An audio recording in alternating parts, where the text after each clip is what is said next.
তোমরা যারা fishers model বা পেড মডেল আছো তাদের উদ্দেশ্যে কথাটা বলছি যে তোমরা যখন একটা মেকআপ আর্টিস্টের সাথে যখন নিজেদের শ্যুটের ডেট বুক করছো, তখন মেকআপ আর্টিস্টরা তোমাদের সাথে শেয়ার করে যে তাদের লোকেশন কোথায়, কটার সময় আসতে হবে, বা ফুড এবং ট্রাভেলিংয়ের জন্য তোমাদের কত টাকা পে করা হবে, সবটাই তোমাদের সাথে শেয়ার করা হয়।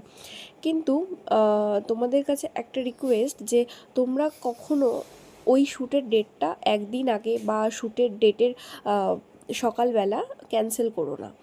তো এতে মেকআপ আর্টিস্টদেরই প্রবলেম হয়, কারণ তার একটা সেট আপ করা থাকে, ক্যামেরাম্যানকে টাকা দেওয়া থাকে অ্যাডভান্স, তারপর সেট আপের জন্য কি অ্যামাউন্ট খরচ করতে হয়। তো তোমাদের কাছে একটাই রিকোয়েস্ট যে তোমরা অন্তত ডেটটা ক্যান্সেল করো না।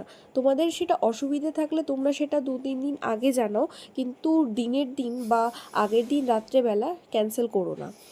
এতে আমাদের খুব প্রবলেম হয়।